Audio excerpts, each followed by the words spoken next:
the stars of our show, my teeny tiny little fish. Now, I have got an order to make, so that's why I thought I'd show you this, because I'm making an order anyway. But also recently Claire's Crafty Corner has featured my little fishies that I'd sent her in one of her videos, so I thought, yeah, definitely ought to film this for you. So we're going to make a pond, wibbly wobbly pond, with some fish in it, lots of green stuff. So here we go. Now, the other thing I wanted to show you was the new fish design. You guys are the first, other than Claire, to see this one. Now, I say that because I've already just sent Claire some. Just stirring this up nice, let's say quickly, because you just can. Now I'm going to want to put the tiniest little drop of black in this, because we're making a base. And for that I shall use, what shall I use? I'll use this one, I think. I've been using my Vista colour quite a lot lately, but this one from Just For You Online also seems very good. I'm going to give it a good squirt. Now, the reason for this is we are putting the bottom in our pond. It doesn't have to be completely black and opaque, although that is pretty pigmented. I think if I'd have wanted it absolutely solid jet black completely, I'd have used the Vista colour, because it's a lot more condensed, and you don't need to use as much to get it completely opaque. But that will do plenty for doing the bottom of a pond. Just going to wipe my stick off. There you go. So really, this is what I do. I put in whatever resin first, and there's about 80 millilitres there. Look, I've got a bit in it, doesn't matter. It's the bottom of a pond, you know. It's going to be mucky. Doesn't even matter if I hadn't stirred the black in terribly well, which it looks as if it's okay actually, but yeah, it's just going to let it flow around. Now, the bottom of a pond's going to be mucky, isn't it? It's also probably going to be darker in the middle. So what I tend to do is chuck some stuff in. And by stuff I mean I've got some scatter. This is Model Railway stuff. I'm going to scatter it around a bit, but quite a lot in the middle. See, there's some that's quite chunky black. I'm giving it some texture. That is the idea. As you can see, it goes blacker as it gets into the resin, because the one you can see on the left is quite grey. And that is Model Railway tarmac, apparently. Next thing we'll do, let's have a bit of a dark green in there. Where's my dark green gone? Here it is. A little bit of that. Let's go around the edges here. Little bit, little bit, little bit. This is all Model Railway stuff. They call it scatter. I call it sprinkles. I don't know why. I just think it sounds cute. What else? Notice I'm not going in with any gravel yet. Oh, it's a bit of a lighter, weird shade of green. Oh, I know which this one is. This one's from Penduke Models. Somewhere I've got a really, really dark green that's great for this, but I don't know where that's gone. Maybe I've run out. Okay, so we've got a bit of a sort of a variation going on here. Next I'm going to go in with some gravelly terrain and some rocks. Now, in reality you probably would have rocks that are more uniform in colour, but this is just some gravel from the garden centre, assorted sizes. Some of it I've got from firms like Serious Play and what's the other one? Serious Play and Green Stuff World. A lot of my scenics come from those. Some of the greenery also comes from Javis, Penduke Models. There's a number of places. If you just search Model Railway Scenery, if you want me to, I'll put you a load of links on, but seriously, if you just search Model Railway Scenery, a lot of this stuff comes up. Let's have a bit in the middle as well, look. Yeah, so that's pretty chunky stuff. I've got it at all different grades. I'm not going to go too big on this one, I don't think. And in here I've got some, I think this was from Serious Play. It's called something like Battlefield Scatter or something like that.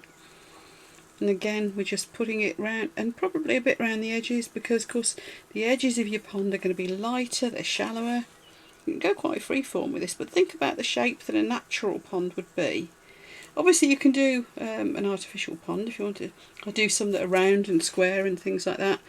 Those are, you know, they're great if you're doing like specifically like a modern koi pond, that sort of thing.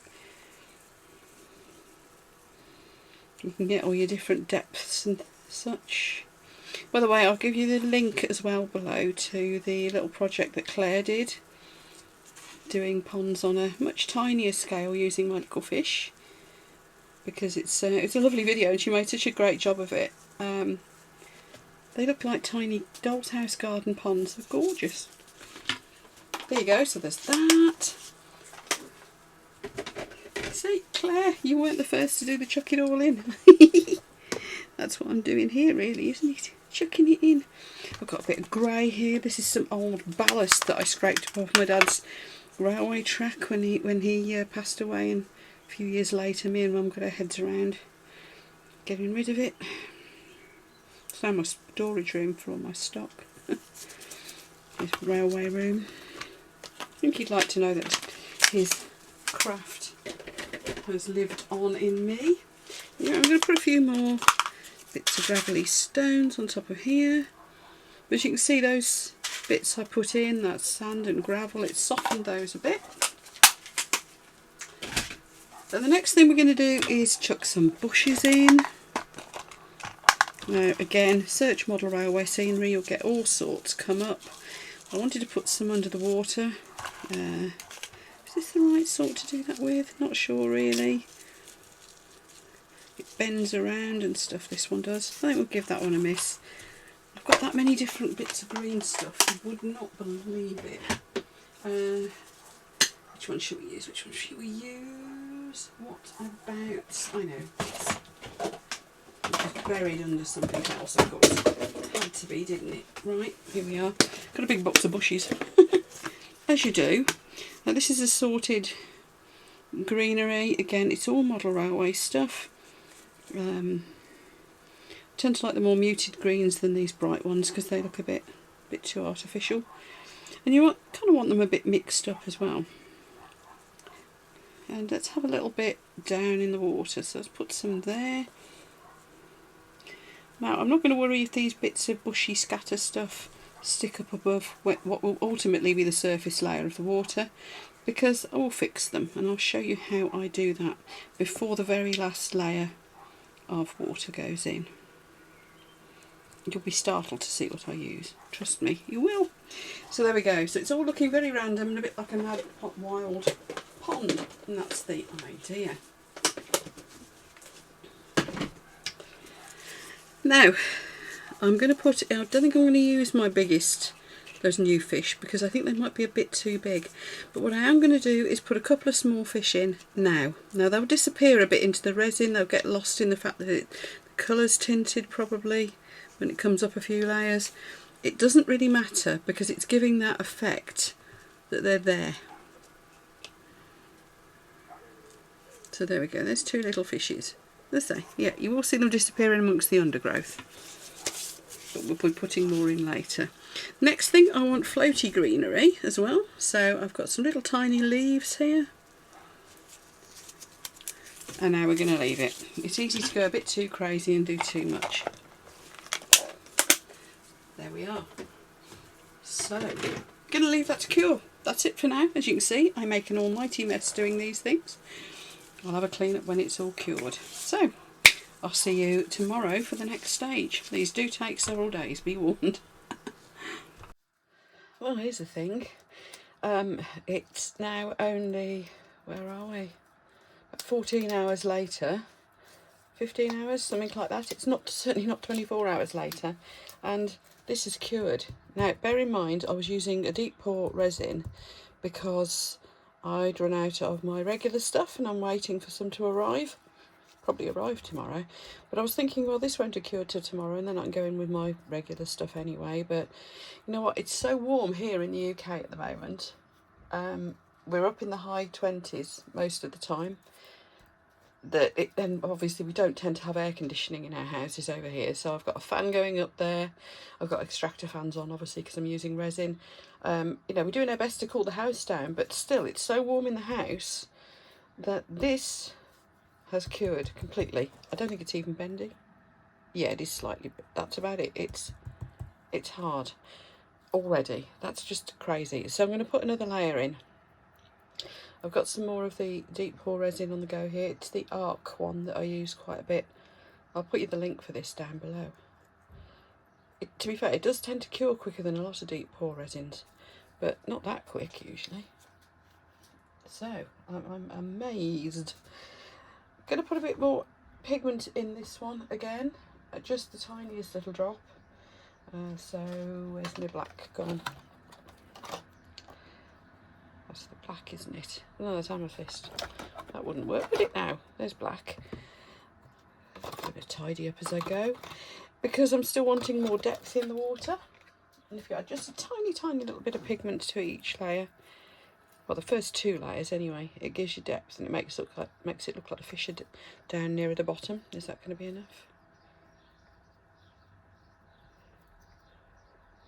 Yeah. It is quite heavily pigmented. It's good stuff, this colouring that I'm using. There's resin dye. So I'm just going to make sure it's mixed in thoroughly. There we go. Although, you know, it's meant to be water, so the odd streak in it wouldn't be the end of the world. Now, that is only the tiniest little bit of colour. Let's pour it in, and what we should see is these fish down here will start to fade. Let's pop in another fish though. What have I got? Let's have a look. Which one shall we have, folks? Let's have a tan show. See, my little fish, they might look like random colours, but they're not.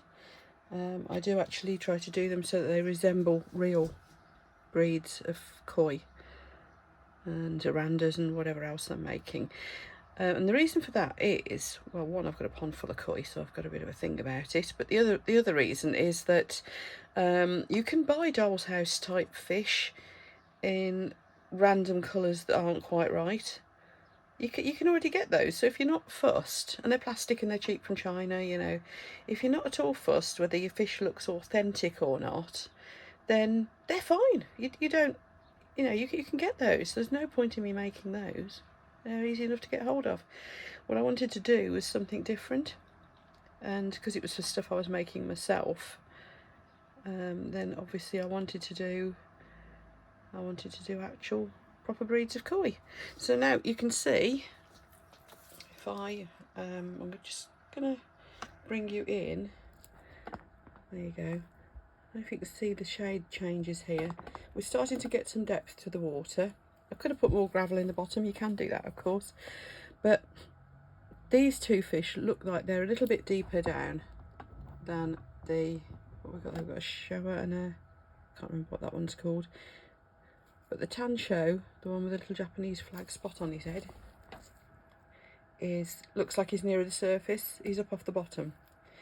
So I'll do the same with the next layer, and then we'll slap a load of clear in. But the other thing we'll do as well is, as you can see, some of the greenery here, that was sitting on the surface. I'm going to put a tiny bit more. So this is the trick. It's building up the layers so it looks 3D. And of course you could keep going. You could make this really deep. You can do like a fish tank. You could go right up to a full depth if you wanted. You know, make it as thick as you want, really. If you've got a big cube mould or an oblong mould and you can just keep going, you can. Okay then, last couple of stages. The first one is going to surprise you. This is how I fix down the greenery that isn't kind of embedded into the resin. Now you can use diluted PVA, you could use a spray varnish, you could do all sorts of things, but I've always just tended to use this because, you know, it's one of those little tricks I learnt from my dad. And it doesn't take long to dry. Okay. And when that's dried, as you can see, it's on the resin, doesn't matter, it'll be fine.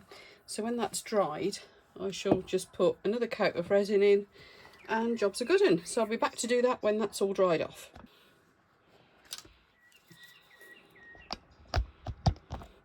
Okay, so that hairspray is cured now. It's just dried, it's all gone. This is all gone a bit crispy, which is good. So next I'm going to put some more resin in, and this is just going to be the top coat. I might put one more fish in the top here. Yeah, I might do. Hang on a sec. So there we are, I've put just a couple more little fish in. Don't want to overload it really. So yeah, just a couple more. But you can see how now we've got those different depths. The bushes have kind of solidified because I put all that hairspray on them, and it's on the mould here and it's dried. So we're good to go with putting the final coating. So I'm just going to get my gloves on, mix up another bunch of resin. Really all that's left to do then is sprinkle a bit more of the leaves on the top, because then it looks almost like water lilies, doesn't it? I'm going to just put in a good layer of the, again I'm still on the deep pour resin. Apparently my new supply is arriving tomorrow. I left it too late ordering, it's my own fault. So here we go. Just going to pour it on over the little fish. Ooh, it's moved the little fish. They're so light, you do end up moving them around by accident. Soon go back with a little stick and push them back into place, can't we? Ooh, what's that? That's something that shouldn't be there. Got it. And what I will do is just put a little trickle of the resin over the looser ones of the bushes, just to make sure. And here we go. Now, if I remember rightly, the person who's ordered this pond said it was to go in a fairy garden or something. Which, as you may have seen from one of my videos, I've done a similar thing with what I call living fairy gardens. They're basically gardens made with plants that over time will become bonsais. So I hope they like it. I'm going to send the link with the parcel so that they can have a look and see how it was made. There we go. Right, we wanted the leaves, didn't we? Here they are. We want a closer look. Just the little leaf things. So I'm going to put them where, same place I put the previous ones. So you're getting that sort of 3D effect, that there's some come up onto the surface. Let's have a few in amongst here as well. So really this is the final layer going in here now. So you want to get any sort of plants that you think ought to be up on the surface. And although these aren't water lily leaf shaped, they kind of do the job. Right, I am now going to be leaving that for a good long time, even with the heat. The way things are curing here, it's so fast at the moment. I've had a few random flash cures, which I don't normally get as well. It's still going to dry pretty quickly. So by tomorrow, I should be ready to demould it and we can have a proper look at the thing. And then unpack it and away it can go to its new owner. At this point, I had an almighty disaster in that it wouldn't cure. It reacted really weird. It kind of flash cured partly and went gloopy in other places. I think a combination of the heat and perhaps I didn't mix the resin terribly well, because it worked beautifully on every other layer. So I think I might have screwed up quite badly. Anyway, this is the replacement one and it is just curing now. I was gutted because that one was looking beautiful. Having said that, I'm really pleased with how this one's looking too. So I'll see you for the demould of this one. Oh, here we go, demould time, and whew, it's cured, and I even managed to get the water ripples. I still have no idea how I do that, but from time to time I get ripples, which is just brilliant for these ponds. Anyway, yay, it's fine. And here we go. So I really hope that my customer and subscriber who ordered this, I won't mention your name, but if you want to identify yourself down below, feel free. I really hope she likes this. It's steamed up slightly because I did put it in the fridge to cool it down in my attempt to speed it up. So I'm just going to stick a fan on it because that'll clear that off. But there we go. As you can see, the fish are all at different depths. The plants are all at different depths. I'm pleased with that. If she wants to make it look deep, darker underneath, to give it more depth still, then all you've got to do is plonk it on a black background. So I hope you can see that. Little fishies. Very 3D look. You can see through the sides, in fact. It's a bit because of the wobbly shape, it's a bit hard to see. But you can see the full 3D effect. There we go. Thanks for watching, everyone. I am releasing this as a premiere, so I'm going to put a really long tail on this, lots of photos, video clips of this pond and so on, just to give us time for everyone to finish asking questions, say goodbye and all that sort of thing. So I'll trim it after it's premiered. So if it seems a little bit long, that's why. Right, thank you very much, everyone. If you give me a thumbs up if you like this video, that would be absolutely awesome. Thank you so much. It does help me to grow my YouTube channel, believe it or not, as does subscribing. The buttons are down here if you haven't already subscribed and wish to do so. So thanks again, everyone, and I'll see you for the next one.